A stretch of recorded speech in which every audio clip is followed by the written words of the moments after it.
ছাত্ৰীসকল আজি আহিছোঁ আমি এই ইণ্টাৰনেটৰ তিতা মিঠা পাঠটোৰ পাছৰ অংশটোলৈ। আচলতে মই তোমালোকক কেতিয়াবাই দিব লাগিছিল, সময়ৰ অসুবিধাৰ বাবে মই দিয়াত অলপ পলম হ'ল।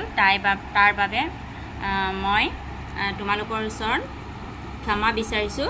আৰু তাৰ পিছতে আহিছোঁ মই পাছৰ অংশখিনিলৈ। এই পাছৰ অংশখিনিত কি আছে আমি জানো আহাচোন।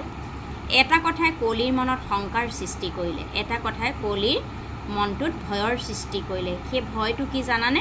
তাইৰ বান্ধৱীজনীৰ ভায়েক পলে হেনো ইমানকৈ ইণ্টাৰনেটত গেম খেলিবলৈ আৰম্ভ কৰিছে যে তাৰ পঢ়া শুনাৰ প্ৰতি মনোযোগ একেবাৰে কমি আহিছে। ইমানেই মোবাইলত গেম খেলিছে। কুঁৱলীৰ বান্ধৱীৰ ভায়েক, কুঁৱলী বান্ধৱীৰ ভায়েকৰ নাম কি? পল। আৰু সি ইণ্টাৰনেটত গেম খেলি খেলি তাৰ পঢ়াৰ প্ৰতি মনোযোগ একেবাৰে কমি আহিছে। সুবিধা পালে স্কুল ক্ষতি কৰি দিনৰ দিনটো মোবাইলত গেম খেলাত ব্যস্ত হৈ থাকে। কি কৰে সি? মোবাইলত গেম খেলাত ব্যস্ত হৈ থাকে। কেতিয়াবা স্কুল মন গ'লে স্কুল নাযায়, আৰু কেতিয়াবা সি স্কুল ক্ষতি কৰি মোবাইল চাই থাকে, মোবাইলত গেম খেলি থাকে। পঢ়া শুনাত সৰুতে বেছ নাম কৰা পলে হেনো এবাৰ 6 মাহিলী পৰীক্ষাত কেইবাটাও বিষয়ত বেয়া কৰিছে। সি কি কৰিছে? সি ফেইল কৰিছে। সি হাফ ইয়াৰলি এক্সামত কেইবাটাও বিষয়ত ফেইল হৈছে। কুঁৱলীৰ মনটো বিষাদগ্ৰস্ত হ'ল। কুঁৱলীৰ মনটো বৰ বেয়া লাগিল। লাহে লাহে কুঁৱলীৰ ধাৰণা হৈছে তাইও যে পৰিয়াল, আপোনজন, ওচৰ চুবুৰীয়া সকলো মানুহৰ পৰা ক্ৰমাৎ আঁতৰি আহিছে।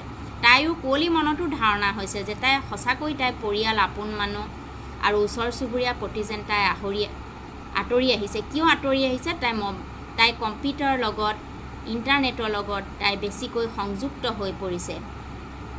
সিদিনা পৰিয়ালসহ অতুল মামা আহোঁতে তাই দেখোন মাতষাৰ দিবলৈ নগ'ল। তাই কম্পিউটাৰত ব্যস্ত হৈ থাকোঁতে তেওঁলোকৰ পৰিয়ালৰ মামা এজন আহিছিল। মামাজনৰ নাম কি? অতুল মামা। তাই মাতষাৰ দিবলৈ ওলাই নাহিল। ওচৰৰে বিয়া বাৰুলৈ যোৱাৰ নামেই নল'লে। ৰাস্তাই ঘাটে দেখোন সমনীয়া লগৰ ল'ৰা ছোৱালী বা তাইতকৈ ডাঙৰ বয়োজ্যেষ্ঠজনৰ প্ৰতি তাই কোনো সৌজন্যতা দেখুৱাবলৈ পাহৰি গ'ল। কাৰো প্ৰতি তেওঁ মৰম দয়া নাইকিয়া হৈ গ'ল। সেইবিলাক ক'ত সংলগ্ন হৈ পৰিল? কম্পিউটাৰটোৰ লগত। কল্পনাৰ ৰঙীন তথা অবাস্তৱ জগতখনতহে অবিৰাম উঠি ভাহি ফুৰা হ'ল। তাই সেই কল্পনাৰ ৰঙীন জগতখনত, এখন আচলতে অবাস্তৱ জগত, এই অবাস্তৱ জগতখনৰ লগত তাই ঘূৰি ফুৰা হ'ল। তাই দেখোন দৈনন্দিন জীৱনৰ অত্যাৱশ্যকীয় সকলো দিশতে সম্পূৰ্ণ আনমনা হৈ পৰিল। ঘৰুৱা কাম বন তথা অন্যান্য দায়িত্বৰ প্ৰতি উদাসীন হৈ কেৱল মাথো কম্পিউটাৰটোৰ সন্মুখতে বহি থকা হ'ল। কি কৰে? আচলতে আমাৰ আজিকালি ল'ৰা ছোৱালীবিলাকো তেনেকুৱাই হ'ল। ছাত্ৰ ছাত্ৰীসকলে তেওঁলোকেও কি কৰে? মোবাইলটো লৈ অনবৰত মোবাইলত ব্যস্ত হৈ থাকে, আৰু তাৰ কাৰণে যিখিনি তেওঁলোকৰ পঢ়া সময়, সেই পঢ়াৰ সময়খিনি কিতাপৰ পৰা আঁতৰাই আনি মোবাইলত ব্যৱহাৰ কৰা দেখিবলৈ পোৱা যায়। এলাহ ভাবো ক্ৰমে বেছি হ'বলৈ ধৰিলে। কুঁৱলীৰ এলাহ ভাবো বেছি হ'ল। মূৰটো অনবৰতে বিষাই থকা হ'ল। ইয়ে তাই পঢ়া শুনাত ব্যাঘাত জন্মালে, আৰু এই কম্পিউটাৰটো চাই থকাৰ কাৰণে তাই মূৰৰ বিষ লাগিল, আৰু তাই পঢ়া শুনাটো ব্যাঘাত জন্মালে। বাহিৰা কিতাপ পত্ৰ, আলোচনী, বাতৰি কাকতৰ লগত সম্বন্ধ নোহোৱা হৈ পৰিল। নেটত পোৱা কিছুমান তথ্যত বিসংগতিও ধৰা পেলালে স্কুলৰ শিক্ষক শিক্ষয়িত্ৰীয়ে। আচলতে আমিও কেতিয়াবা হয়তো আমিও ব্যৱহাৰ কৰোঁ, তোমালোকেও ব্যৱহাৰ কৰা। আমি যে ভাবোঁ আমি নেটৰ পৰা উলিয়াওঁ, আমি আচলতে কি জানানে তোমালোকে? আমি আমাৰ যদি সম্পূৰ্ণ যিখন আমাৰ বুক আছে, কিতাপ আছে, সেই কিতাপখন যদি আমি ভালদৰে পঢ়ি যদি তাৰ মাজত আমি সোমাই যাওঁ, কিতাপখনৰ মাজত যদি আমি ভালকৈ সোমাই প্ৰত্যেকটো বাক্য যদি আমি ভালকৈ পঢ়োঁ, আমাৰ আচলতে নেটৰ সহায় লোৱাৰ কোনো প্ৰয়োজনবোধ নাই।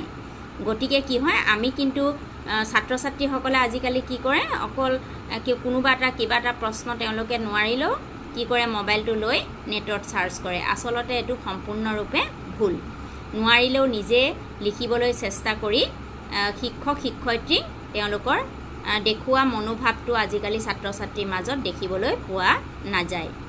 তদুপৰি ছ'চিয়েল মিডিয়াত প্ৰচাৰিত কিছুমান খবৰে উৰা বাতৰিৰ ৰূপ লৈ সমাজখন ক্ষতি কৰাৰ কথাও স্কুলৰ ময়ূৰী বাইদেৱে সিদিনা সিহঁতক বুজাই দিলে। কৈছে কিছুমান সকলোবিলাক যে মোবাইলত দিয়া সকলোবিলাক বস্তুৱে যে সঁচা তেনেকুৱা নহয়। তাত কিছুমান উৰা বাতৰি আহে, আৰু এই উৰা বাতৰিবিলাকে সমাজখন কি কৰে? ক্ষতি কৰে। এই কথাটো কোনে কৈছিল? ময়ূৰী বাইদেৱে ছাত্ৰ ছাত্ৰীসকলক সিদিনা বুজাই দিছিল। মৰমৰ ছাত্ৰ ছাত্ৰীসকল, আজি মই তোমালোকৰ লগত এইটো পেৰেগ্ৰাফে আলোচনা কৰিলোঁ আৰু পাছৰ ক্লাছত মই বাকীখিনি তোমালোকৰ লগত আলোচনা কৰিবলৈ চেষ্টা কৰিম। আজিলৈ আহোঁ, ধন্যবাদ।